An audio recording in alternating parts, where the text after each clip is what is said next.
The broadcast is now starting. All attendees are in listen-only mode.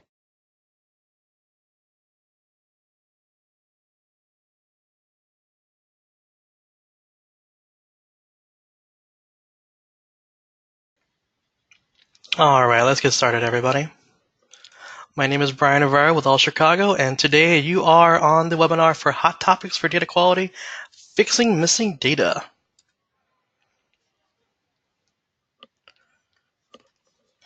Okay.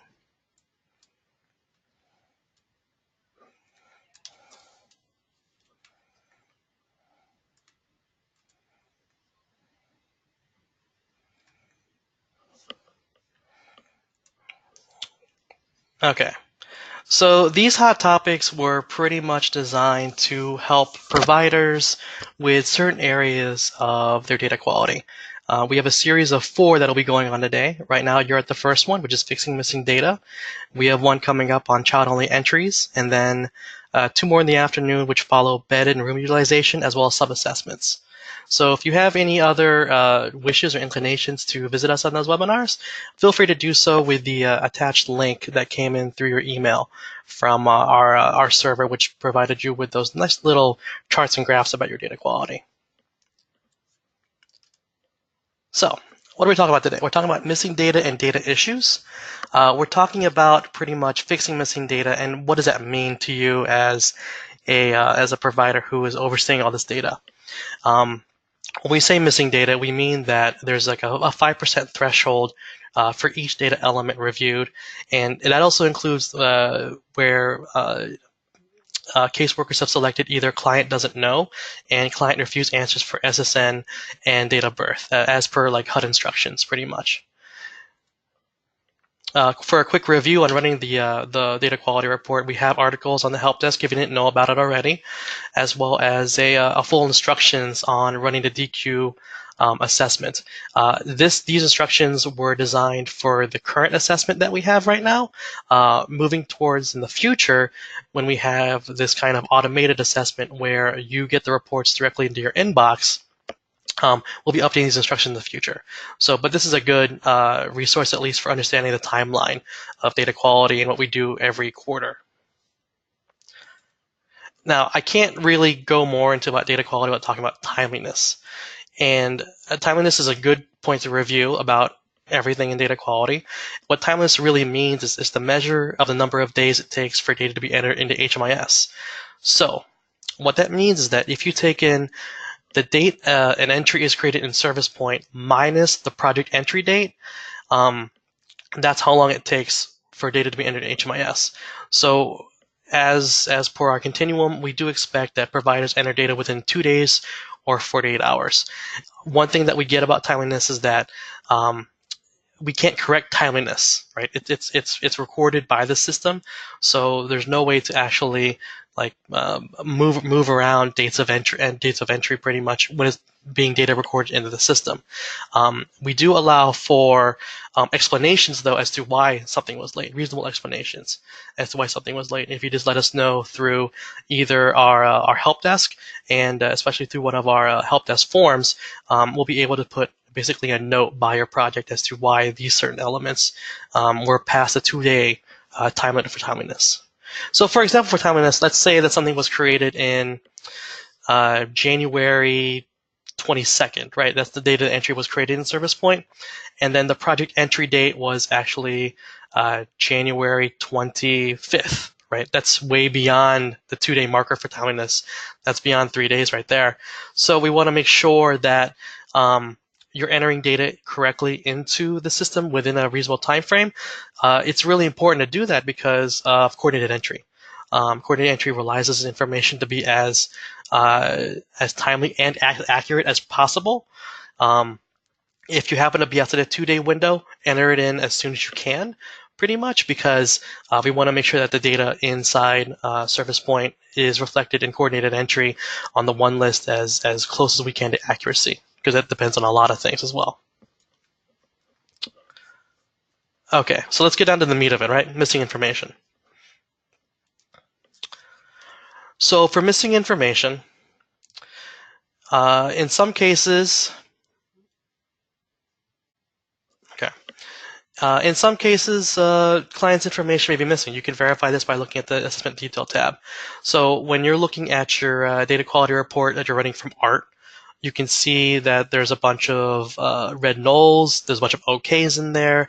Um, the nulls are the things you want to look at the most. The nulls, the mismatches, HUD verification, anything that's red pretty much you want to take a look at, and you want to make sure that this is being filled in properly, and fill it in when you get a chance. At the end of the DQ report is a nice handy key which actually lets you know what each of these values means. So if it's a red null, the value is missing. If it's a mismatch, what that means is that the yes/no answer, whether or not the client has a disability or receiving income or any kind of non-cash benefits, is not being reflected. And I'll show that in Service Point in a minute. The HUD verification step, if it's red, hasn't been completed. If there's data issue, that means that responses that have been previously accepted by HUD are no longer acceptable. DKR does not know, or does not for SSN and DOB, client doesn't know, client refused, or approximate and partial. And HUD verification has not been completed, and as well as null. The value is missing or is not a HUD accepted value. So you want to look at these in order to go back into the key and find out through your DQ report right here what do you need to fix and how to fix it properly, because it will tell you where to go. Okay, so let's talk about missing information, the key data elements that you need.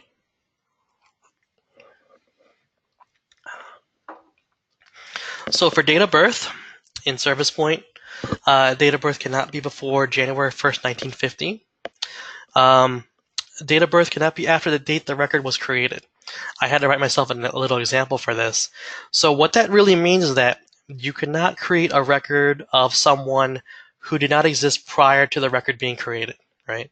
So for example, if someone was born February 4th, but they entered into the system February 3rd, that's technically impossible because they were born after they got entered in the system. So that would throw an error pretty much if you're trying to fill out DOB. So you want to watch out for that kind of stuff. That really happens mostly with newborns, right? DOB cannot be on or after the entry date. Same example as above. You can't create someone who didn't exist prior to entry.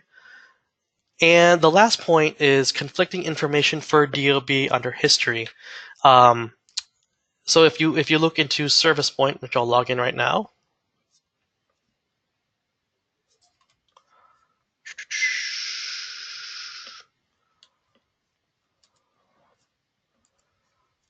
I'll log in my training account.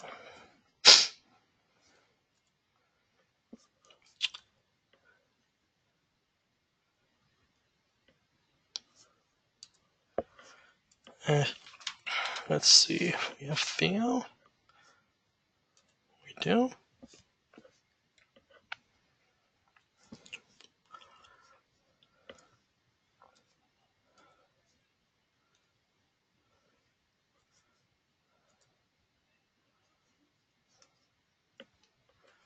Okay. So we have conflicting information for DOB under history. Red or green bar could also cause an issue, and one may need to delete an entry, which we can only do it from All Chicago. What we're talking about is this history section right here under the assessment. If we were to go in the past and find out that there was a value that was actually blanked out but then filled back in, that may cause some data quality issues. And for the most part, providers can't delete that. You have to let us know to delete that for you if it's causing an issue with you. We have to investigate it, of course, and find out if that's really what's causing it, but that's mostly what usually happens with that.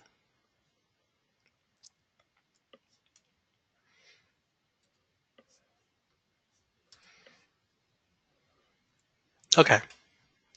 So for missing information for name, some common types of missing information would be answer to the data quality question. If you record it as either the partial or street name or code name recorded, the client doesn't know, the client refused, data not collected. One thing that we've run into in the past is if it was created anonymously, which should not be done from the first part, but what happened was that they actually gave a name And then what we do is that we have to actually merge the anonymous account as well as the name that was changed later in order to as one account, because there's no way to actually, once it's hard coded as anonymous, it's anonymous in the system forever, pretty much. There's no way to correct it unless we merge it with another profile that has name filled into it. So that's one of some missing examples of a name when you're trying to fix missing data in the system. Another big one is social security number. It will flag if their social security number is less than 9 digits long. If the first 3 digits are 000, 666, or 900 series. If the middle 2 digits are 0, the last 4 digits are 0000, and if there's a repetitive or sequential for all 9 digits. So the system knows well enough that that appears to be a not valid social security number, and as well as a data quality question if on how do they answer the social security number. So if they were able to put in down there that it was only partial or not real or just a section of it, I'll show you an example of that right there where you can find that.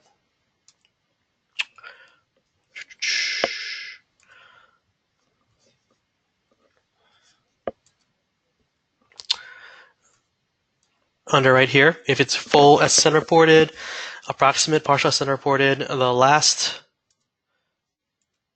if a client doesn't know, client refused data not collected, right? Missing information with flag right there.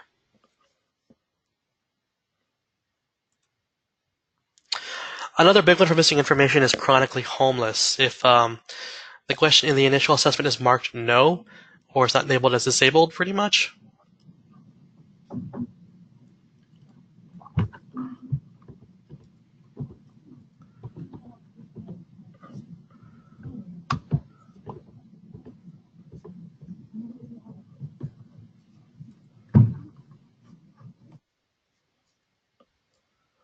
So I can show you that right there, where we can find that.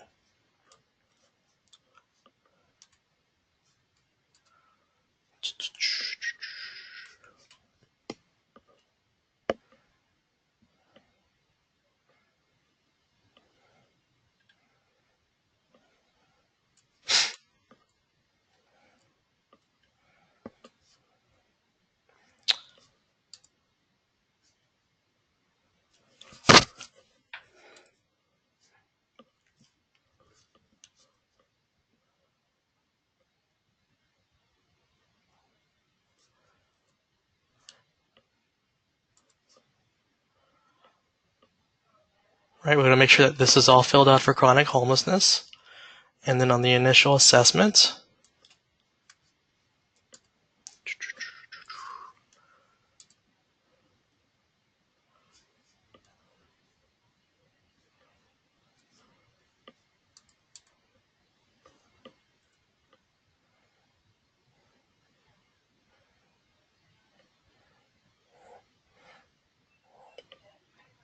and as well for the disabling condition too as well. I want to make sure that that's all filled out for chronic homelessness. Okay. A head of household. That's one where something as simple as trying to figure out like household structure and everything. Something to just remember when you're trying to fill out missing information is that in every entry, there's only one head of household. So for every head of household that you would create in this area,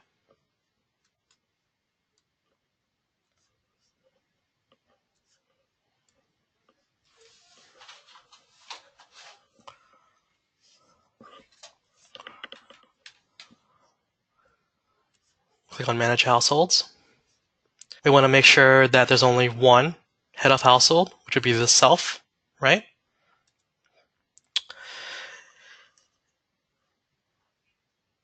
And if you have to change it for whatever reason, if it was entered incorrectly and then it turns out to be missing later on from self to child, you may need to go into the history and delete the incorrect entry, which is only can be done by us pretty much. But that's the reason why you may run into some missing information errors.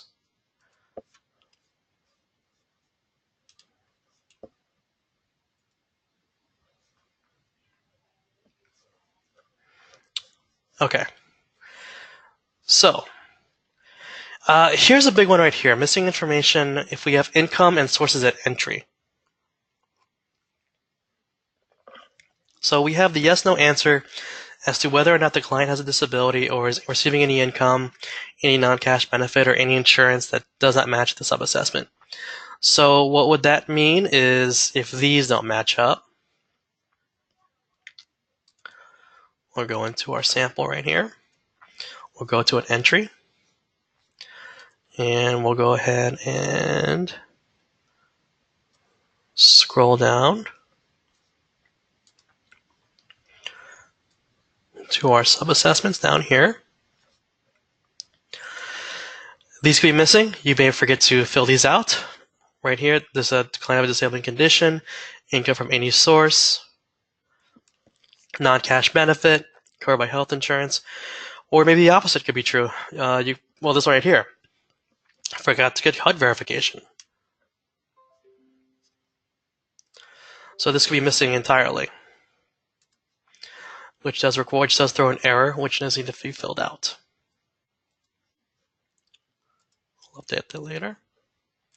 Same thing goes for non-cash benefits. This has not been filled out, so this would throw essentially an error for missing information.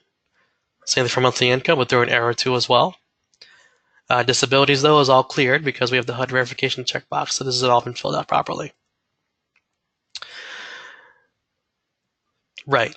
So HUD verification has not been completed for the sub-assessment for this category. The value is missing, not a HUD accepted value, or data not collected as a value. So if you have any of those, that would be considered missing data. So let's go ahead and fill out non-cash benefits. Let's fill that out real quick. So we're going to say no, because we don't have any non-cash benefits. And save and exit. And now we just filled out all the data pretty much. Now, what if they actually did have a receiving benefit at entry? Let's just say they have TANF, right? Well, actually SNAP. Go ahead and fill this out. Benefit yes. Let's say it's 100. Start date would be, let's say it starts today, right? And save.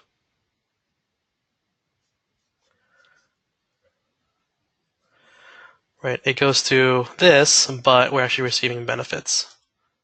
So we want to make sure this flips to yes. And then we hit save.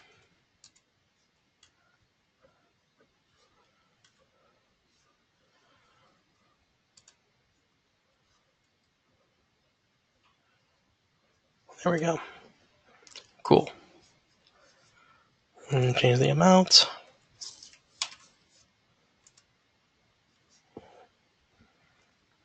All right. Cool. So we just filled in the missing data right there for that. So what I did was I basically entered in, had to change the start date to actually to the project entry date of January 10, 2019. But I entered in $100 of non-cash benefits for SNAP. HUD verification is all good, and made sure this is updated to yes. So when you're seeing missing information, it would be one of these aspects of it. The value is missing, not accepted value, or data not collected, and you need to fill that in with either what the right data is.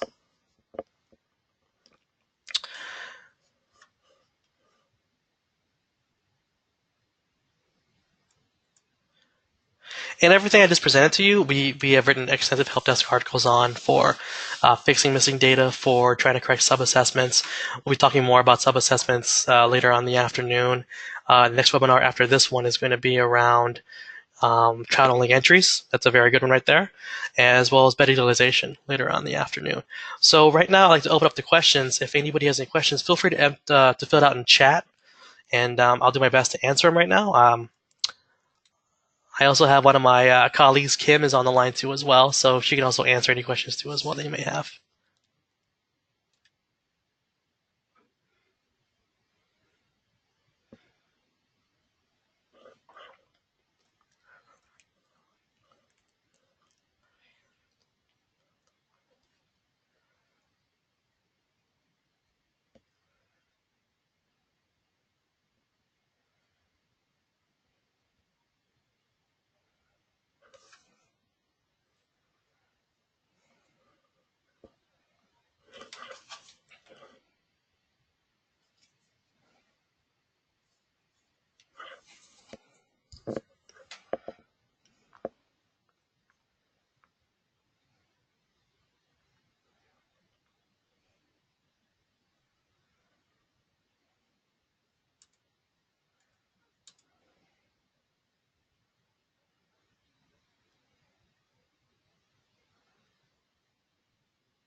Okay, we have no more questions? Okay, so what we have at 11 a.m. will be a webinar on child-only entries. If you would like to visit that one, feel free to click on the link in your PDF email to sign up for that one. Following that one, we're going to have another webinar at 2 o'clock to 3, which is on bed utilization. And then from 3:30 to 4:30, we'll have another webinar on sub-assessments. And those webinars will follow the same format as this one pretty much, where we'll go over some, basic introductory stuff to the data call, the hot topic that you signed up for. We'll answer any questions that you might have on trying to fix anything in the system. Feel free to shoot us an email through Help Desk. We can help you resolve it through there. And if there's not anything left, thank you very much for your time.